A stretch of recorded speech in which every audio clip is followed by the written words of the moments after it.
Hi, everyone. We're going to jump in the Doll People. We left off at chapter 7 called Doll State. And if you remember the way that chapter 6 closed, I think our picture kind of says it all. Remember, Annabelle ran right into the slipper of Mrs. Palmer, and she ended up in Doll State. Ooh, so let's see what happens. Mrs. Palmer picked up Annabelle. I thought I saw you, she started to say. Then she shook her head. Silly. Impossible. Annabelle's life Annabelle, lifeless, hung stiffly from between Mrs. Palmer's fingers. So Mrs. Palmer's picking her up. Mrs. Palmer muttered something else, then set Annabelle on the edge of her coffee table. The girl should know better, she said, and she continued toward the kitchen. Twice, though, she looked over her shoulder at Annabelle, and she stared at her on her way back to the stairs. She's kind of suspicious. She's wondering if she actually saw Annabelle run across the carpet. Doll State. Annabelle was in Doll State again. She remembered the last time she'd been in Doll State and imagined what was going to happen next.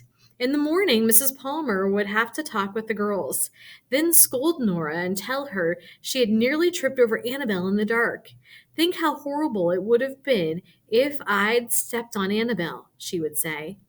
I could have crushed her. Then Kate would carry Annabelle back to the dollhouse and most likely put her to bed. The dolls would wait patiently for the Palmers to leave. When the coast was clear, Mama and Papa would call to Annabelle. She wouldn't be able to answer them. And then everyone would know she was in doll state again. In her mind, Annabelle sighed. She lay on the coffee table and tried to entertain herself by thinking amusing thoughts. But she was too cross. What does that mean? She was too cross. She was upset. She couldn't think of anything funny. This was the night her family was supposed to visit the Funcrafts. Had they gone without Annabelle? Was she missing the fun? Annabelle tried thinking about her birthday. It was coming up soon, May 12th. A spring birthday. Annabelle thought spring birthdays were the nicest of all. In the Doll family, Annabelle's birthday came first. Then Nanny's, then Papa's, then Uncle Doll's, then Baby Betsy's, then Mama's, then Auntie Sarah's, and finally Bobby's.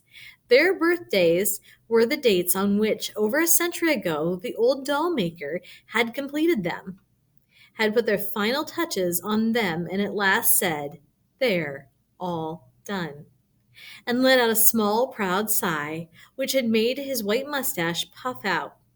When he had finished Annabelle, he placed her on a wooden shelf in the workshop in London, next to several other completed dolls. That evening, after he left his workshop, the doll nearest to Annabelle had nudged her. "It's time to take the oath." Remember, nudges like this, like an elbow.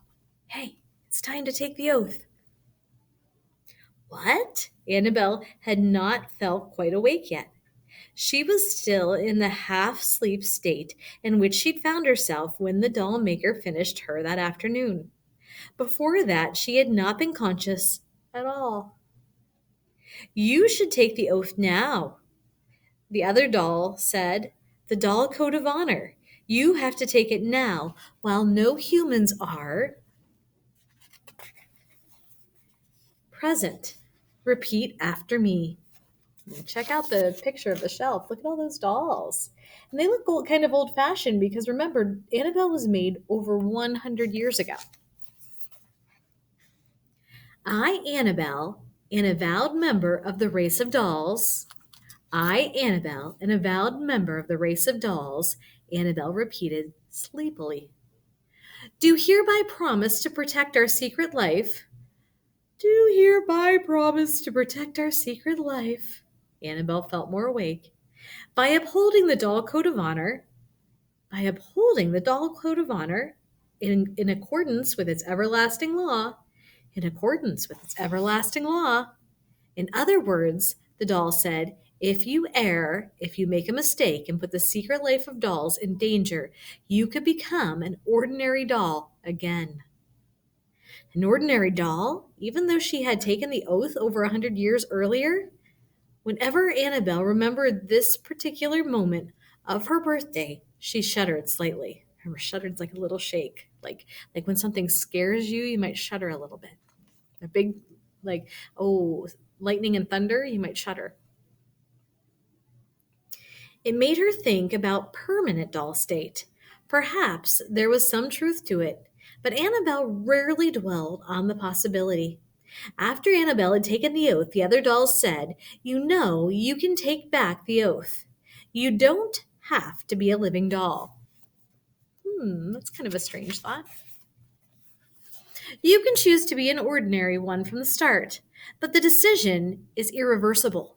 Of course, as an ordinary doll, your life would be much easier, but it would be boring. Annabelle had finished for her. Now, fully awake. Forget it. I want to be a living doll, a doll person. I'm sure it's much more fun. Very well, the other doll had replied, and then they had talked about doll state and many other things. But Annabelle was quite certain that the exact words permanent doll state had never been mentioned. 3 weeks later, the doll maker had completed Nanny. That evening, it was Annabelle who had given Nanny the oath, something she did not let Nanny forget, even though Nanny, as a nanny, was the one who now had to remind Annabelle to live by the doll code of honor. Annabelle knew she would always be a kid, and Nanny would always be a grown up. And if somebody had to be a grown up, Annabelle was glad she wasn't the one. Look down at the bottom. There's Nanny and Annabelle. And Annabelle's giving Nanny the doll code of honor. Why do you think Annabelle says that? She says that she was glad she doesn't have to be a grown up. What do you think? If you had to choose, would you want to be the grown up or would you want to be the kid? If that's the way you had to stay forever, which one would you want? Tell me about it in the comments. Annabelle had celebrated her next birthday in the doll maker's shop, but she celebrated the one after that and the others in the house at 26 Weatherby Lane. And Annabelle always remembered to make a secret wish on her birthday. Often the wish came true, which was nearly as good as getting a present. Annabelle's thoughts drifted to Auntie Sarah's journal. She considered spiders and the nature study exploration. She imagined Auntie Sarah blending near the radio in the living room. Where else might she have blended? Where had her adventures taken her? Had Auntie Sarah ever left the Palmer's house? Had she been outdoors? Annabelle had not been outdoors since the day the shipping carton had been delivered to the Cox's doorstep in 1898. But she thought about the outdoors often. It was a huge world. It was far bigger than the doll's house. It was bigger than Kate's house. It was even bigger than the Palmer's entire house. It was enormous. Annabelle didn't know any doll who had been outdoors by herself, but she wondered about Auntie Sarah, and she had a feeling the grown-up dolls wondered about her too. She was sure, in fact, that there was something the grown-ups were not telling her about Auntie Sarah and her disappearance. What was it? Were they afraid Auntie Sarah had gone outdoors? If she had, chances were she would never return or be found. Not after all that time. Were they afraid Auntie Sarah was in permanent doll state somewhere? Were they afraid she had been damaged or broken beyond repair? All those things were scary, but, thought Annabelle, she would much rather know the truth than go on wondering. Mamma had said that because they were dolls and could not violate the doll code of honor, they had not gone looking for Auntie Sarah. Annabelle recently decided that she no longer believed this. In fact, a horrible thought occurred to Annabelle as she lay motionless through the long night. The grown-up dolls she now understood were afraid to look for Auntie Sarah. Afraid. And because of their fear, they were willing to give up on her, on Annabelle's beloved auntie. Not fair, thought Annabelle. Not right. As soon as I can, Annabelle decided, as the living room began to grow faintly dusk in the early morning light, I'm going to search for Auntie Sarah again.